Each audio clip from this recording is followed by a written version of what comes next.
Sex for secrets. In an age dominated by digital surveillance, human desire remains a vulnerability. Foreign intelligence agencies are still using intimacy as a tool for gathering information. Is there a way to protect national security secrets from sexpionage? Hello and welcome to USA Today's The Excerpt. I'm Dana Taylor. If trained officials with security clearances can be compromised in this way, how safe are our secrets? For more on that, I'm now joined by USA Today World Affairs correspondent Kim Helmgard. It's good to speak with you, Kim. Thanks for having me. Can we live in an era of spy satellites, facial recognition tools, AI surveillance, and the ability to track billions of personal devices with all that tech? Why is something as old school and low tech as a honey trap still being deployed? And what kinds of national secrets are adversaries trying to gain access to through these relationships? Yes, you're absolutely correct. I mean, the kind of mixture of secret and open source intelligence that you mentioned is definitely at the sharp end of intelligence work, I would say. Kind of current and former intelligence officers and spy chiefs say that as important as that stuff is, the satellite stuff, the AI stuff, the human aspect of this work, interpreting the data, forming relationships on the ground, all that is equally important and necessary. I think in the sort of public imagination, spy work is all kind of rooftop chases, a man or a woman with a gun defeating an entire army. But the reality of it is that it's quite so processy, slow, and bureaucratic. And you do need humans in the mix there to kind of consolidate and interpret data and see where that all can go. I think the thing to note, we're talking about honey traps. These do represent a relatively niche or small subset of the kind of total spying that countries like China and Russia do.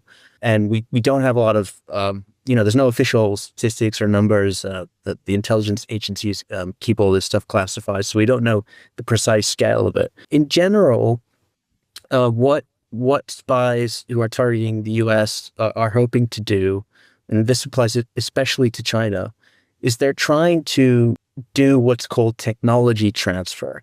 And this is essentially where their intelligence officers kind of infiltrate, American universities, research centers, think tanks, corporations, and they try to kind of acquire or obtain a mixture of proprietary information and open source information that they then push back to their spy masters in Beijing or wherever they might be located. Are we talking about American soldiers and officers being duped here, or are these people engaging in transactional sex? Do they know what they're doing, or are some just underestimating the security risk? I think it's fair that it kind of runs the gamut. Our reporting has surfaced some never before seen examples of kind of failed honeypots. This is where largely where sort of suspected, in particular, suspected intelligence officers have approached members of the U.S. military and defense contractors to try to lure them into relationships where, over time, they could divulge secrets. We've also located examples of the U.S. military being duped. This mostly comes to us through court cases and prosecutions. My overall sense is that the U.S. government, is well aware of these risks and kind of consistently communicates them to the 18 different intelligence agencies that exist across the space. In fact, it's kind of funny. I noticed that on Valentine's Day, that's just gone past, the U.S. Army's counterintelligence unit actually published a social media post about this topic. And it kind of essentially said, without putting too fine a point on the matter, that if you're a 5 and the person that you're interested in is a 10, you may want to reflect seriously on that. So a lot of the counterintelligence training that's given to, the troops, the officers, the defense contractors, a lot of it is kind of like, don't be naive, don't be adult. For a transaction this up close and personal, how difficult is it to track attempts to extract intelligence through sex? Well, it's very difficult, actually. It took us, a couple of months to find and vet examples for this story. Generally speaking, honey traps are classified, so they never hit the news. And the amount of detail that we can has been declassified is fairly sparse. But nevertheless, we persevere. We found some. I will say, as I mentioned at the top, that what we hear about is typically the failures, not the successes. And most of the failures we do hear about come about through prosecutions and court cases and the U.S. Justice Department getting involved. Nevertheless, for this story, we have managed to dig up some other examples that have never hit the news. Kim, how do honey traps compare to money traps? Do they go hand in hand, or does money offer a spy more leverage? So motivations have shifted over time. During the Cold War, I think the consensus was that ideology, capitalism versus socialism versus communism, was the key driver in this kind of activity. However, there's been studies by the U.S. Defense Department that essentially show that overall financial reward comes up more than any other factor. We're in the realm of informed speculation here, but what the experts say is that money can offer more leverage because it's a little bit more traceable. It opens up people to bribery, corruption, blackmail.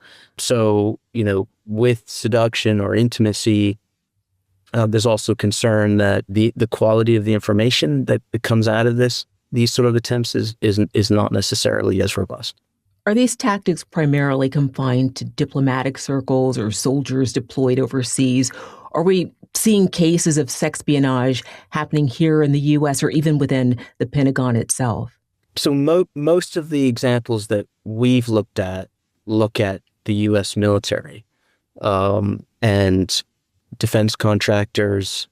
The general perception is that most of this activity probably takes place overseas, and the targets are typically not top-level people, to put it that way. Like, it's not ambassadors, it's not a foreign minister, it's not the CEO of a company. The people that get targeted by this tend to be more low-level people who, by virtue of their status and position, may be less guarded physically, but also kind of conceptually. Getting a peek inside the Pentagon has become more difficult for the press under the current Trump administration. The Pentagon Force Protection Agency didn't respond to your request for comment. What do you know about how the Pentagon protects its personnel from becoming targets? Counterintelligence work, we should say at the top here, is like a lot of intelligence work. It's something of a dark art, and those involved in it, don't like to divulge their secrets. I think the thing we can say, it's a general point, but there's some specificity in it, which is that counterintelligence work involves situational awareness. The police force that you mentioned, the Pentagon Force Protection Agency, these are the folks that guard the Pentagon, look after its infrastructure. They're sort of, vetting who's coming in and out of the building each day. When we approach them for comment around some of the activity that has been alleged to take place outside the Pentagon with overseas operatives just kind of hanging around the perimeter or hanging around the entrance to try to get low-level information, they didn't give us much of a reply. However, I'm told, from a couple of different sources that they are aware of that activity and they've got steps in place to counter it. Kim, you mentioned China. Are Russian and Chinese governments both culprits here, and are other foreign governments attempting to gather intelligence in this way? So probably good at this point to step back a bit. All countries have spies. All countries seek to gain the upper hand through intelligence collection. In the kind of current geopolitical space, the United States is most worried about China and Russia. They appear to be the most consistent culprits. They, of course, deny this. North Korea and Iran are two other countries that also try to steal American secrets. As I kind of mentioned earlier, honey traps they represent a fairly small number of cases. There aren't official tallies.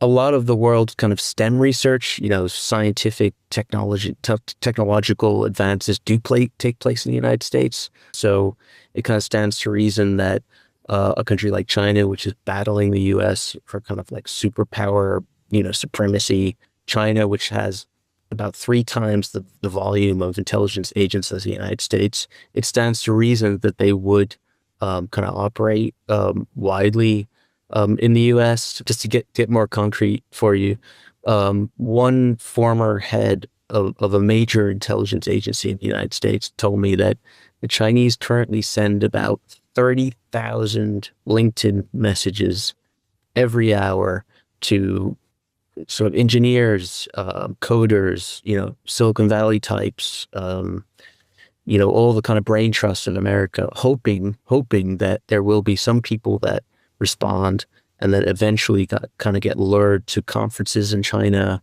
where they give presentations, and hopefully the Chinese can learn something about their research as a first step. And then over time, they try to sort of collect more and more information in the hope that eventually they get to something that is proprietary, confidential. It's in the private sector often, so it's not necessarily classified, but it's still illegal to steal it. Kim, is sexpionage something Western governments are also guilty of, specifically the U.S.? Has that been asked and answered directly? Well, the official version is that they don't do it. That said, there are some historical examples, mostly during the Cold War. The U.S. intelligence agencies, the U.S. government, current and former, will say that in the West, we're bound by moral codes and regulatory environments, and we just don't do that. Should we believe them? Maybe, maybe not. Kim Helmgard is a world affairs correspondent for USA Today. It's good to speak to you, Kim. Thanks so much for having me. Thanks for watching. I'm Dana Taylor. I'll see you next time.